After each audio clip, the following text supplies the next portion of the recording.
Welcome sa Itanong Mo Kay Doc.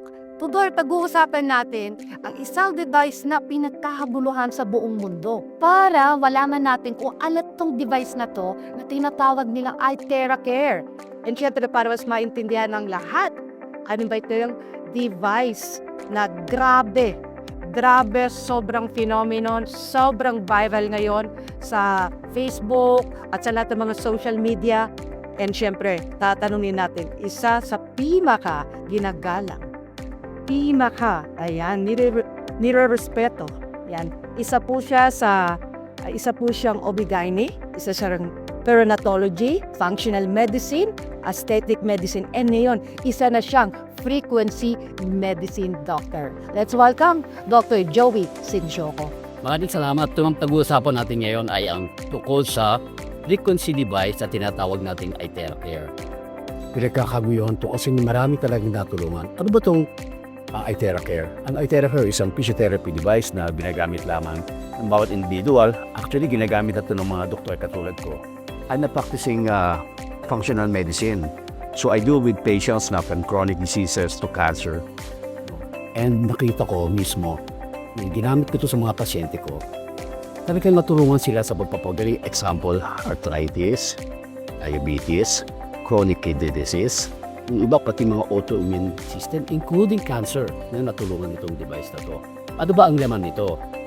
Yung iTeracare system may tatlong component. Yung tawag diyan ay terahertz. Ang terahertz is a frequency na napaka-safe because it resonates with our body. Ibig sabihin, hindi nasisira ang normal cell. Ang nasisira ay cancer cells, bacteria, fungus, lahat ng toxins nasisira.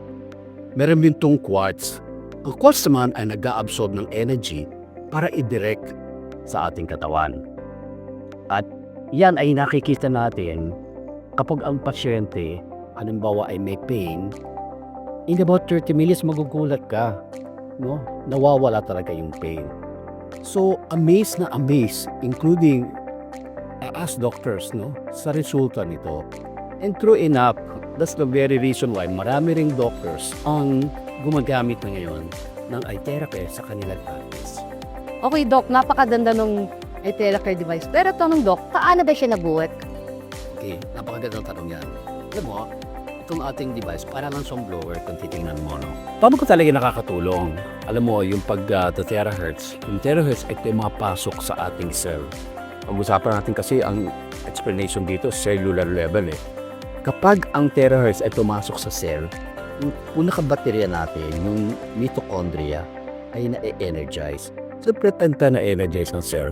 Yung buong tissue, yung buong organ, at buong tao, yung katawan ng tao ay gumaganda.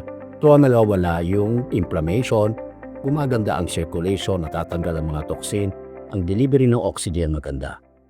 Kaya, malaking tulong, especially kung ginamit na siya for about 15 to 30 minutes, depende kung anong klaseng device ang ginagamit mo. Kaya kung wala kang nararamdaman, gusto mo maging feeling young, malakas lagi ang katawan, at siyempre anti-aging. Ang isa sa pinakamagandang effect nito ay pag binwela natin yung spine sa likod, na-stimulate ang production of stem cells. Alam naman natin ang stem cell, nakakabata, nakakalakas ang katawan, repair and replace damaged cells. So, importante kung ito ay ginagamit mo araw-araw, makikita mo yung big change in your aging, biological age, no? At yung system mo. Ang ganda talaga, no? Lalo na yung mga gustong bumata, syempre yung stem cell talagang sobrang sumikat yan, no? So ito, hindi ka na iinom, mag-blower ka lang sa spinal cord. Kaya tanong, Doc, meron ba yung mga side effect at pwede bang gamitin yan ng kahit sino? Yes, magandang tanong yan. Kasi pag gamit mo ng iTera, pwede itong gamitin ng mga bata, ng mga sanggol, pwede rin itong gamitin ng mga senior citizen, lalo-lalo na yung may mga chronic illnesses. No? Tungkol sa side effect, wala pa akong nakita sa mga nabasa kong mga research papers and materials, including my own personal account. So, hopefully, wala kayong makikita ng side effect, even in the near future. Doc, ginagamit ba siya everyday? Yes, pwede siyang gamitin everyday, depende kung anong gamit mo, 15 to 30 minutes or 45 minutes at most. You can also do this 2 times a day, at least 4 hours interval. Ang siyempre, lagi din sinasuggest namin, iinuman mo siya ng terahertz water.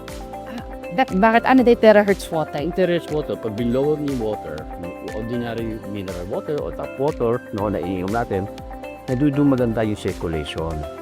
Maganda yung flow, hindi nagiging dikit-dikit yung mga red blood cells natin, at malaking tulong ito sa may mga heart disease, sa mga may brain problem, including diabetes. Doc, pwede bang malaman ano ba yung difference ng dalawang yan? Okay. Ito yung tinatawag nating Pro, no? Ito yung pinaka-high-end, no? Ang paggamit nito ito, mas malakas ang kanyang terahertz frequency, no? At pwede mo siyang gamitin, including yung kanyang heating ability in the next 5 hours, no? Idagdag ko pala, kaya importante na gumamit ka ng Pro because ito ay mayroong code setting. Sabihin ito code setting, pwede ba siyang gamitin sa taste, sa mga, no? Including those ng mga cataract or glaucoma, sa mga baby, no, na mai-irritate sa mainit na hangin, no? At alam mo ba na pwedeng gamitin yung code setting sa mga pets? Wow, Doc, ang ganda pala yan eh. So, pwede rin pala yan sa mga, lalo na yung anak ko mahilig sa, sa pusa, sa aso. So, pwede siyang gamitin sa mga pets. Oo. Alam ba na ginagamit ito sa mga veterinary clinics sa abroad? So, hopefully, pag nakita ito ng mga vet natin, ma-apply nila ito sa kanilang practice. Doc, sa mga fruits, vegetables, pwede rin dayang gamitin? Yes, maganda. Kung mababalitaan mo lang, no, may mga gumagamit ito. Ang kanilang mga fruits and veggies, hindi agad na sisira pagka binlower nila, bago nila ito itabi. Doc, sa napakadami mong kinuwente or na sobrang nakaka-amaze, may mga proven ba tayo na mga testimonies or kaya personally, as a doctor, nagamit ka ba sa sarili niya, sa pasyente? O alam mo, unang-una ko itong ginamit sa anak ko. Yung anak ko kasi merong cholelithiasis o bato sa abdo. After 4 sessions, pag ulit ko ng ultrasound, nawala na yung cholelithiasis. So, paano mo i-explain yun? So, because meron mga study na pati kidney stones matatanggal ng terahertz. No? Meron din ako mga pasyente, diabetic, merong mga osteoarthritis, so, at meron din slip disc. Mataba kasi ito, kaya hirap na hirap yung kanyang tuhod. And umang 30 minutes na ginamit ko to, makalakad. Wow. Nawala yung basto, tanggal yung mga lipads, no? Tuntua siya. Alam mo ba, no, sumunod kong siya nakita kami sa mall. Siya na mismo ang nag-drive to kanyang sasakyan. Na dati niya hindi nagagawa. Okay?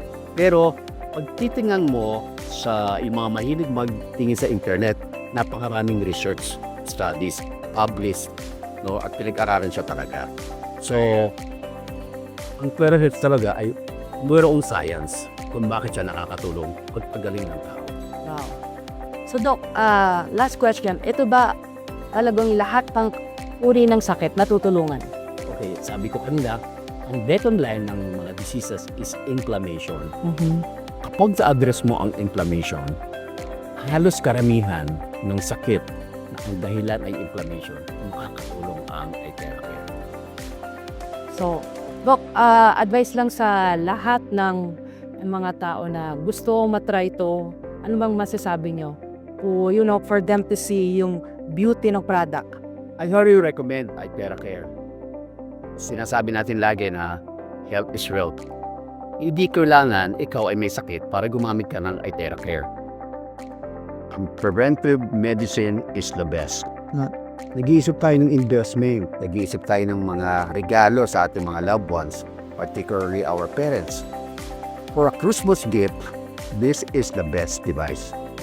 Alam niyo, mahal magpa-hospital The most expensive bed is actually a hospital bed. Okay, so this is a small price to pay, for being healthy. So please try the iTheraCare system now.